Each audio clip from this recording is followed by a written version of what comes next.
하루를 시작하는 하나님의 말씀 12월 11일 금요일 하늘 양식입니다.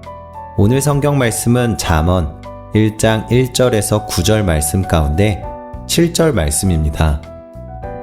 여호와를 경외하는 것이 지식의 근본이거늘 미련한 자는 지혜와 훈계를 멸시하느니라. 아멘. 오늘 말씀은 하나님을 경외하는 자는 복이 있도다 라는 제목으로 서울 세광교회 도준순 목사님께서 집필하여 주셨습니다. 성경은 하나님을 경외하는 것이 지식의 근본이라고 가르칩니다. 우리는 하나님을 어떻게 알 수 있습니까? 하나님을 어떻게 경험할 수 있습니까? 하나님을 아는 것은 지식이 아니라 하나님의 말씀을 깨닫는 은혜입니다. 아브라함과 아들 이삭은 모리아 산에서 예배를 드리며 하나님의 존재와 은혜를 경험합니다. 이삭이 아브라함에게 아버지, 불과 나무는 여기 있는데 번제로 드릴 어린 양은 어디 있습니까? 라고 묻자 아브라함은 내 아들아, 번제로 드릴 양은 하나님께서 친히 준비하실 것이다 라고 했습니다. 그리고 두 사람은 그곳에서 어린 양을 직접 마련해 주심으로 이삭을 구원하시는 하나님의 큰 은혜를 경험합니다. 예배는 모든 의문이 풀어지고 죄의 결박이 끊어지며 하나님께 구원의 은혜를 받는 시간입니다. 하나님께 진심으로 예배를 드릴 때 하나님은 말씀의 은혜를 경험하게 하십니다.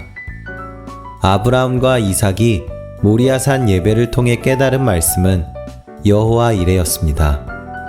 여호와 이레는 지식이 아닌 하나님의 은혜를 경험함으로 깨달은 지혜의 말씀이었습니다.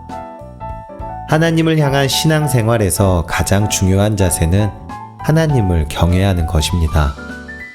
그리고 그 말씀대로 순종하며 살고자 노력하는 것입니다. 가장 소중하고 사랑하는 외아들 이삭을 번제로 드리라는 하나님의 명령에 아브라함은 어떤 태도를 보였습니까? 그가 보여준 절대 순종의 모습은 하나님을 경외하는 사람의 태도가 어떠해야 하는지 우리에게 명확하게 보여주고 있습니다. 하나님을 향한 아브라함의 경외심은 순종의 예배를 낳았고 이는 결국 아들의 희생이 아닌 구원의 은혜를 경험하는 반전을 이루었습니다.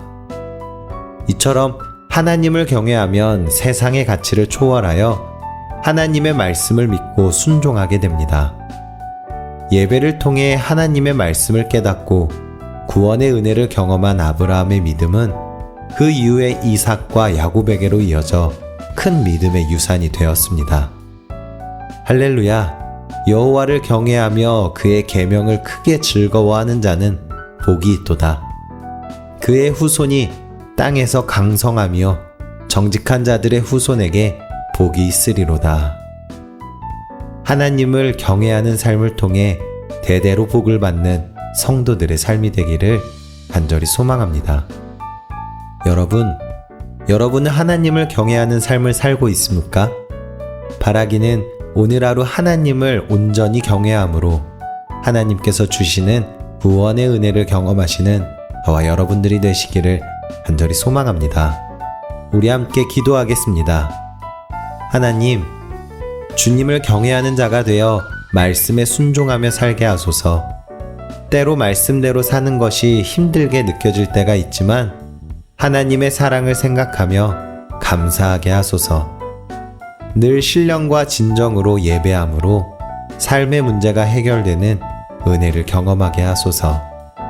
예수님의 이름으로 기도합니다. 아멘.